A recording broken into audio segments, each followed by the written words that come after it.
In a sterile white interrogation room bathed in cold fluorescent light, a billionaire CEO sits in silence, wrists shackled by chrome handcuffs.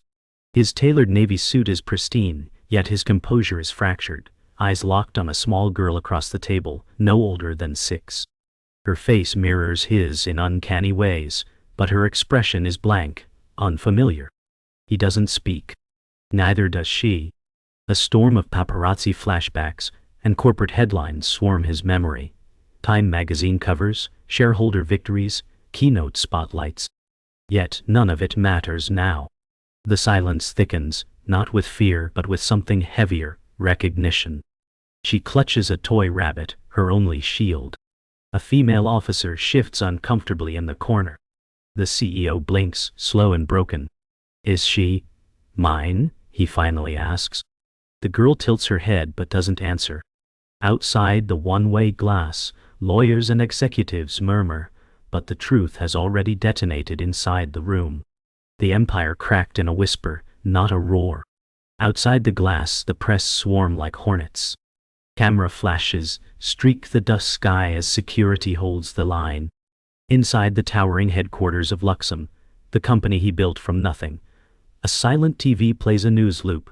CEO David Ainsworth arrested in shock custody scandal. The man on screen is bold, magnetic, immortal. The man inside the tower is crumbling.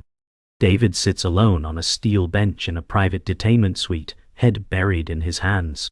His tailored suit is pristine, but his soul feels stripped raw. He once believed he could conquer anything, markets, mergers, men.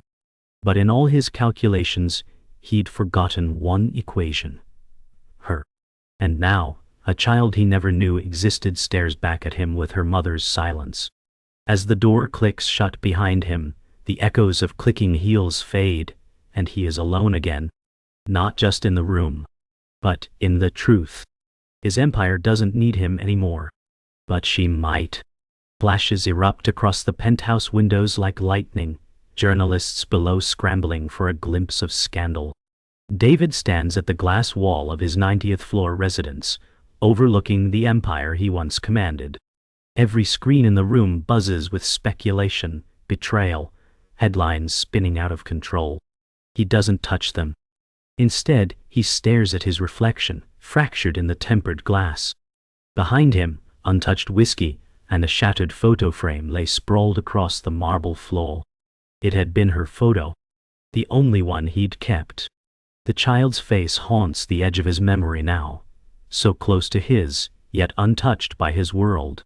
He mutters under his breath, "What have I done?" But the city offers no answer. Just the pulse of helicopters and the sirens of consequence.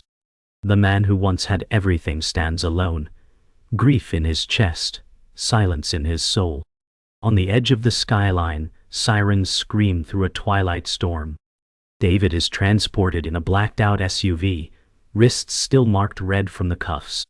The city that once worshipped him now watches like vultures.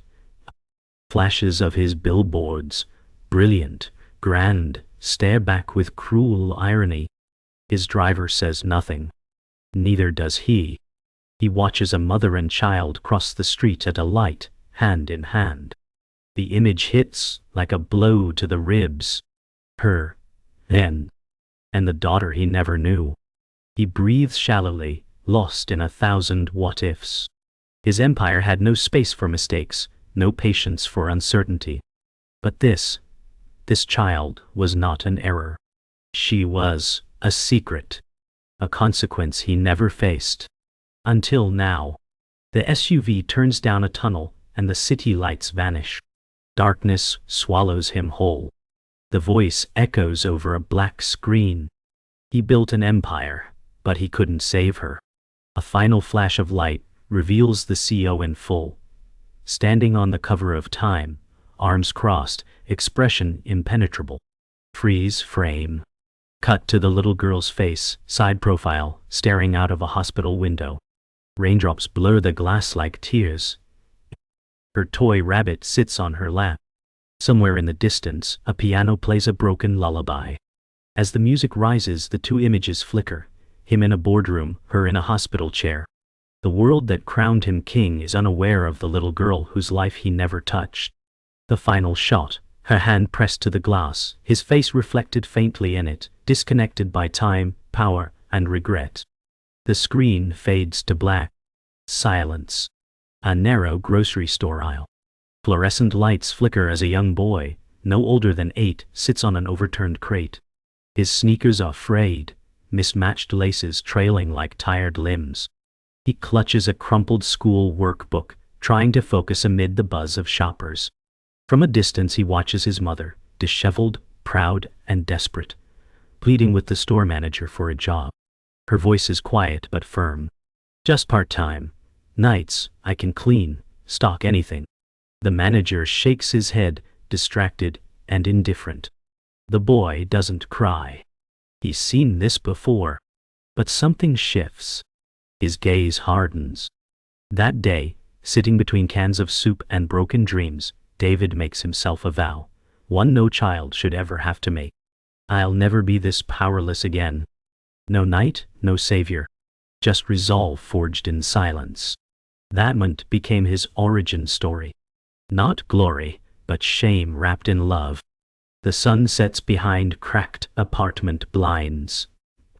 Teenage David sits cross-legged on a stained carpet, a busted laptop flickering in front of him. Coding tutorials whisper from tinny speakers. Next to him, unopened birthday cupcakes sit in a tray. No candles, no guests. His mother's shift ran late again. He doesn't mind. The room is cluttered but alive with potential. Paper sketches of apps, logos, mock-up websites taped to the walls. He types like a man possessed, chasing a world beyond the ceiling above him. No parties. No sleepovers. Just the digital blue glow of ambition. At 16 he builds his first algorithm. Not because anyone asked, but because he needed to prove he mattered. Each keystroke isn't just a command, it's defiance. Defiance of poverty. Of invisibility. Of a world that never planned to include him. Late night at a university library, David, now in his early 20s, hunches over finance textbooks, coding notes, and a chipped coffee mug. His hoodie bears the wear of months without sleep, yet his eyes blaze with focus. Around him, laughter echoes, other students heading out for drinks, love, life. He doesn't join. He can't afford to. Not just financially, but emotionally. He fears distraction more than failure. Outside, a young woman watches him through the glass wall. Emma. Her presence is quiet, curious. She sees the way he disappears into ambition, into isolation. He doesn't notice her, not yet. To him, dreams are currency, and attention is too expensive. But she smiles, because she sees something even he doesn't, the seed of greatness, and its cost. Their collision is still a heartbeat away. A rooftop under city stars, years later. David leans back in a folding chair, laptop closed for once. Emma sits beside him, barefoot, wine glass in hand. Their laughter is soft, honest, rare. The world below buzzes with future investors and launch parties, but up here, time slows. "You know," Emma says, resting her head on his shoulder, "you don't always have to fight." David exhales. It's the first time he's allowed himself to feel peace. No code. No pitch decks. Just her. And it terrifies him. Because loving her means vulnerability, and he's built his life on armor. But her presence dissolves it. She traces the scar on his palm from a childhood fall and whispers, "You're allowed to be human." In that moment he believes her. That he could have both, the empire and the heart. But some dreams don't survive reality. The letter wasn't long. Just a page. Folded twice. Left on the kitchen table of their shared apartment. David returned to find it next to his unopened investor packets. Emma was gone.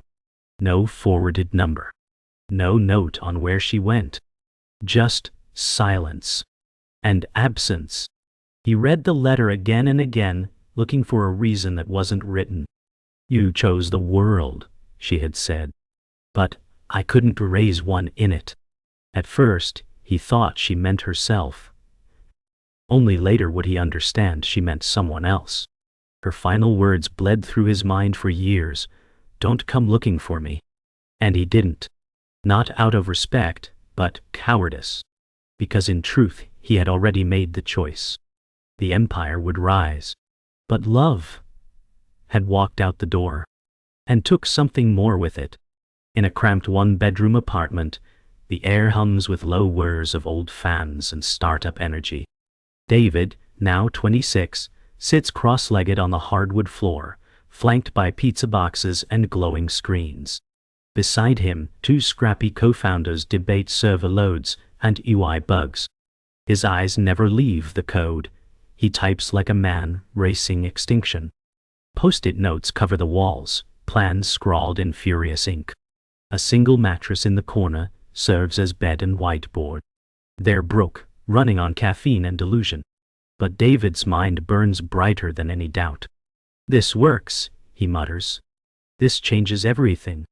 And in that moment, surrounded by nothing but noise, grime, and hope, Luxem is born, not as a company, but as a weapon. Against shame. Against smallness. Against a past he refuses to inherit. The room is filled with black suits and sharper smiles. David, now freshly groomed and steady-eyed, steps into his first major pitch meeting. Across the boardroom table, men twice his age eye him with patronizing amusement. He doesn't blink. A projection screen flickers to life behind him. Charts, users, prototypes. They expect charisma. He delivers precision. Cold. Brilliant. What? Irrefutable. The final slide appears, projected OI, 400%. Silence. Then a voice at the end says, "What makes you think you're ready for this?" David replies without pause, "Because I've had nothing, and this is everything." A signature. A handshake. His first $1 million investment is sealed. But when he steps into the elevator alone, he doesn't smile. He opens his phone. A reminder buzzes. Mom's birthday. Missed. Again. Time accelerates. Months melt into years.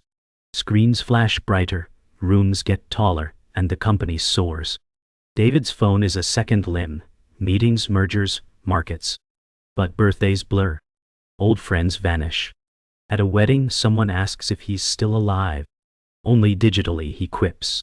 He's surrounded by people, but no one knows him anymore.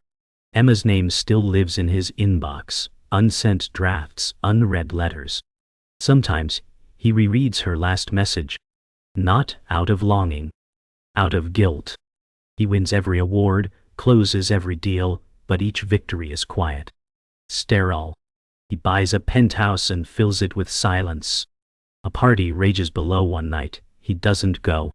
He sits in the dark, scrolling photos of smiling faces that no longer include him. The price of power isn't money. It's who you stop being to get it. Sleep becomes optional. His calendar bleeds into dawn. David stares at stock prices and trend graphs until his vision burns. A nurse calls to tell him his mother's condition has worsened. He sends flowers. That night, he dreams of being 10 again, her humming while folding laundry. He wakes, breathless. His office overlooks the city now, an empire sculpted from pixels and rage. In the mirror, he sees his father's eyes, the same exhaustion, the same hollowness. And it terrifies him. He throws water on his face, breathes in the sterile air, and texts his assistant, "Reschedule Tokyo. I need 2 hours." He doesn't use them. He just sits in his office and stares out the window, trying to remember what her voice sounded like when she sang. The yacht cuts across sapphire waters, trailed by applause and champagne. David hosts an elite investor retreat. Models, moguls, journalists swarm like bees around gold. Cameras flash. Luxem's stock hits a new high. But in a quiet corner of the deck, David opens his inbox again. No new messages. Not from her. He closes it. A friend claps him on the back. "You did it. You're untouchable. David smiles, nods, drinks. But the smile never reaches his eyes. That night, as fireworks explode over the ocean, he watches alone from the bow. His reflection dances in the waves, twisted, doubled. For a man with everything, he feels lighter than air and heavier than the world. He whispers to no one, "Where are you?" But the ocean doesn't answer. It never has. The knock is gentle, almost too soft to notice. But David hears it. He rarely answers his own door. Executives don't knock. They schedule. But something draws him to it. He opens the penthouse door and freezes. Emma stands there. Older. Beautiful still, but wearied in ways the world wouldn't notice. Only he would. Beside her, a girl hides halfway behind her leg. 6 years old. Eyes wide. Silent. David's breath catches. "Emma?" he says, unsure if she's real. She gives a sad smile. "Hi, David. We need to talk." The silence is nuclear. The hallway stretches between them like a chasm carved by time, pride, and secrets. He looks at the girl. She looks just like him. His voice fractures. "Is she?" Emma nods. "She's yours." They sit in silence, the child asleep on the couch. Emma sips cold tea from a Luxem-branded mug, hands shaking slightly. David stares at her, unable to form words. Finally she breaks the tension. "I didn't come for money. I came because she asked who her father was." David looks toward the girl, curled up like a question mark on leather cushions. "Why didn't you tell me?" he asks, barely above a whisper. Emma meets his eyes. "You were building an empire, I was building a human." Her words strike like thunder wrapped in silk. He exhales, broken. She adds softer now, "I never hated you. I just couldn't raise her in your shadow." He nods. Not in agreement, but in guilt. The room is quiet again, except for the gentle sound of a child's breathing. Flashback. Emma, in a run-down apartment, rocking the baby to sleep. Bills stacked like accusations. Her hair pulled back, face drawn but determined. Nights blurred into diapers and lullabies. No nannies. No help. Just her and the soft sound of a child's breath. She watches interviews of David Rising, tech titan, Wall Street wonder. She smiles bitterly. "He did it," she whispers. The baby coos unaware. Emma kisses her forehead. "You won't need a throne to feel worthy."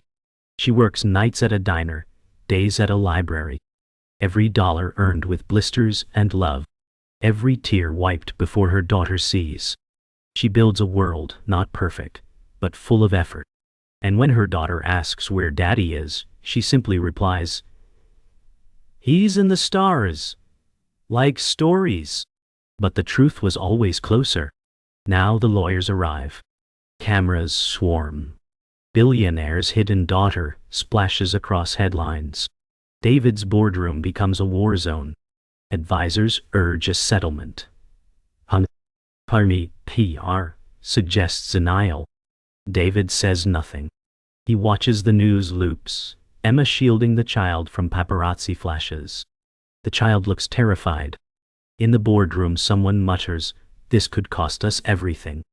David slams his hand down. "She's not a cost." The room stills. He rises, adjusts his cufflinks, and walks out mid-meeting. In the elevator, he breathes for the first time in days. This wasn't about legacy anymore. It was about a life, a real one, he helped create but never met. And now, she needed more than a father. She needed a protector, even if the world turned against him. Later that night, David sits on his penthouse balcony as the city glows below. His phone buzzes. A message from his personal aide. Just 2 words. "I knew." Rage floods him. He trusted this man for a decade.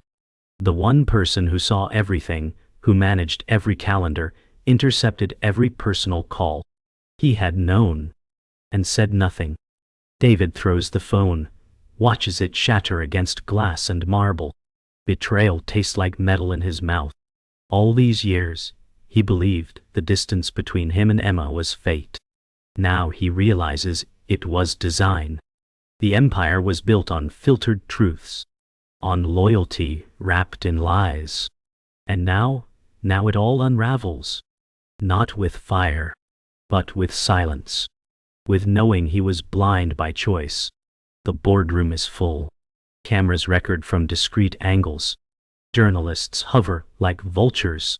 Luxem's shareholders have convened an emergency vote. At the head of the table, David sits rigid, jaw clenched, flanked by attorneys. The chairman's voice is flat. A scandal of this magnitude jeopardizes our standing. We vote now to determine if David Ainsworth remains CEO. He doesn't flinch, just scans the room, faces once full of awe, now dripping with judgment. He thinks of Emma, of the girl asleep on his couch, the toy rabbit pressed to her chest. This is the moment. His empire or his daughter, his legacy or her safety. There is no both. A whisper in his head reminds him, "You swore never to be powerless again." He straightens. Power isn't holding on. It's choosing what you'll let go. Behind closed doors, a final offer is slid across the table. "Sign this," the attorney says. "Step down quietly, deny paternity, and keep your equity." The girl disappears from the press. "We protect the company. You protect your legacy." David stares at the document. It's clean, precise, surgical, tight, like everything they ever taught him. He picks it up, scans the line that erases her. No claim of biological relation to be acknowledged. His hand trembles. They think this is mercy, that he'd trade a child's reality for brand reputation. He looks up. "You want me to erase my daughter?" The lawyer says nothing. David slowly rips the document in half. Then again, until all that remains are shreds. "I built this from nothing," he says. "But I won't burn my soul to keep it." They walk the city in silence. David and the little girl, his daughter, navigate empty streets as dusk settles in. She holds his hand lightly, not tightly. Trust, still forming. She stops at a fountain, fascinated by the water. "Did you build this too?" she asks. He kneels. "No," he says softly. "But I can build something else, with you." Her brow furrows. "Like what?" He smiles. "A life." She doesn't answer, just leans into him slightly. He holds her, unsure if he's doing it right. But for once it doesn't matter. It's not about perfection. It's about presence. The lights flicker on around them. The world still spins. But here in this moment, he feels something he hasn't in years. Home. Mayuni. The boardroom reconvenes. The vote is prepared. But David speaks first. No screens. No graphs. Just truth. "I started Luxem in a one-bedroom apartment with 2 friends and no sleep. I gave it everything, and it gave me power. But it also took everything I never knew I needed." The room watches, silent. "You want a CEO. Find one who'll lie, who'll hide the truth to protect optics. I'm not ashamed of my daughter. I'm ashamed it took 6 years to know her." A long pause. "I resign," he finishes. Effective, immediately. Shock spreads like fire. He leaves the boardroom without applause, without a handshake. But as he steps into the elevator, his reflection shows something rare: peace. David walks out of the tower he once ruled. No fanfare, no farewell. Just a small box in his hands. Photos, a worn notebook, a child's drawing she gave him yesterday. On the sidewalk, Emma and the girl wait. For a beat, he hesitates. Then the child runs forward. He kneels. She throws her arms around him, tight this time. Emma watches, eyes glassy. "You sure?" she asks. David stands, box under one arm, daughter in the other. For the first time, yeah. Behind him, the logo of Luxem towers in glass. Ahead, the city breathes, wide open. And for once, so does he. He hasn't lost everything. He's finally found something worth keeping. The new house is quiet. Not cold and marble, but warm with creaky floors and morning sun. A small suburban neighborhood, with bikes on lawns and neighbors who wave.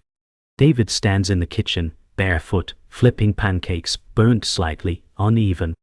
The girl sits at the table, drawing with crayons. She glances up. "These are kinda weird," she giggles. David laughs.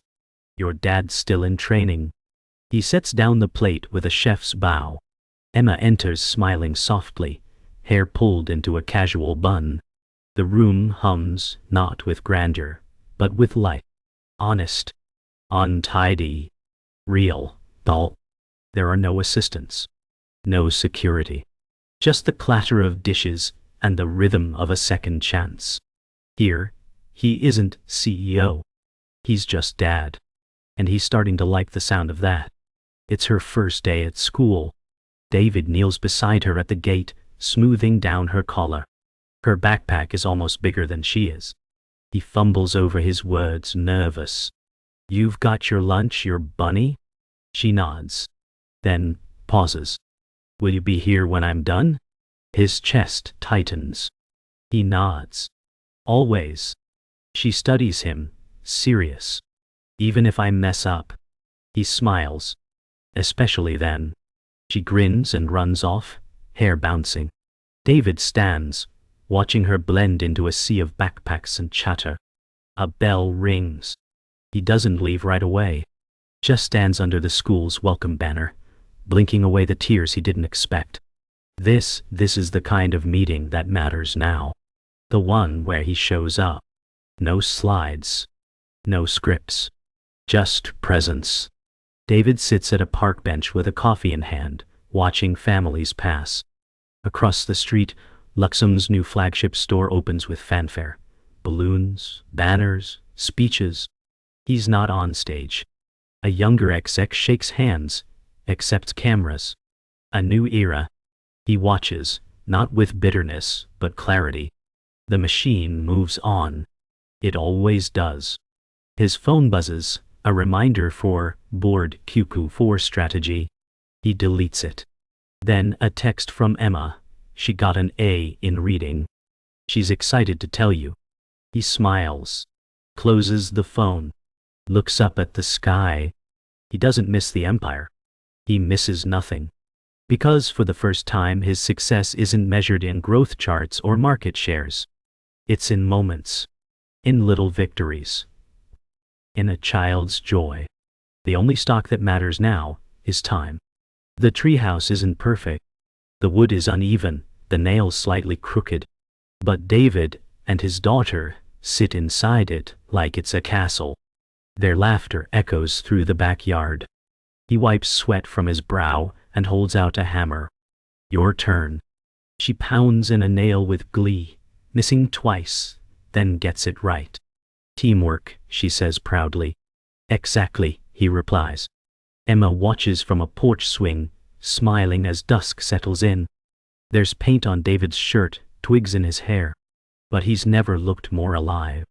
He leans back, arm around the girl, the sky a brilliant wash of orange and pink. "Think it'll last?" she asks. "Forever," he says. She grins. "Even if it leaks?" "Especially then." Because that's what family does, holds together even in the rain. The girl climbs into David's lap, holding a small journal. "I wrote something," she says shyly. He opens it. Scribbled stick figures, stars and 5 shaky words. "You're the best dad ever." He swallows hard, blinking fast. "It's not fancy," she adds. He hugs her tightly. "It's everything." Emma walks in, sees them, and pauses. Something sacred is happening here. Not redemption. Just love. Undeniable. Unconditional. Later that night, David tucks his daughter into bed. She whispers, "Don't go." He squeezes her hand. "I'm not going anywhere." As he turns off the light, the room is quiet. But it's not empty. It's full of the kind of peace empires can't buy. Of love built, not declared. And a promise kept, not broken. Years have passed. The glass doors of a global conference center swing open. A young woman, now in her early 20s, walks confidently down the corridor. Her heels echo like purpose. She carries a slim laptop and wears a crisp blazer, calm, poised, luminous. Behind her, a sign reads, Luxem Global Summit, Keynote. Ava Ainsworth. In the shadows near the back wall, David watches silently. Older now, gray at the temples, dressed simply. He doesn't step forward. He doesn't need to. She's everything he hoped for, and more. As she approaches the main stage, she pauses, sensing something. She looks over her shoulder, meets his eyes through the crowd. She gives the smallest nod. That's all. A private handshake across time. And then she's gone, walking into her moment. Inside the auditorium, the lights dim. Spotlights frame her as Ava steps onto the stage, crowd hushed. She stands tall behind a crystal podium, heart steady. Her voice is clear, strong. My father once built a company. Today, I build something different: community, access, equity. Innovation that remembers people, not just profit. Applause breaks out. Cameras flash. In the VIP row, Emma wipes a tear. David sits beside her, unmoving. But his hand finds hers. They don't speak. They don't need to. Ava's speech continues. She's not her father's shadow. She's his evolution. The story that began with empire now finds its legacy not in wealth, but in wisdom, passed down through love that almost never happened. But did. Later, in a quiet corner of the green room, Ava opens a small leather-bound journal. On the first page is her own childhood handwriting, "You're the best dad ever." She smiles. Tucked inside are folded pages, old letters, notes David wrote over the years and never sent. Thoughts too raw for email. "You'll change the world," one says. Another reads, "I missed your first words, but I'll never miss another one." Tears threaten her edges. She presses the journal to her chest. On the wall behind her, a framed quote, "Legacy isn't what you leave behind, it's who you lift up." She's been lifted, not by fame, but by faith restored piece by piece, day by day. And now she flies on her own. Fireworks erupt across the skyline. On the rooftop of the summit building, Ava stands at the edge with a glass of cider in hand, laughing with other founders. The city glows below, vibrant, pulsing with possibility. A quiet breeze lifts her hair. From a distance, David watches, arms crossed loosely, back against the wall. He doesn't join her circle. He just smiles. Because she doesn't need him beside her anymore. That was the goal, all along. A mentor approaches him. "That's your daughter." David nods. "She built something real," the man says. "She did," David replies, eyes on the sky. The fireworks crack, light shimmering in his eyes. He feels the echo of every sleepless night, every risk, every moment he thought it was over, and knows it was all worth it. The final image, a small hand rests gently on a sleek glass boardroom chair. Ava, now alone, places her palm flat against it. Across from her, a nameplate reads, "Chairperson, Ava Ainsworth." Behind her, a giant glass window frames the city she now helps shape. She turns to the view, silent. The office is new, but carries echoes. She closes her eyes, remembering her father's words. "You can build anything, but never forget who you're building it for." The room falls quiet. A beat. Then a voice, his voice soft from a past recording. "He left the company, but never left her." Fade to black. Final note. Chilling. Triumphant. Complete. Mel.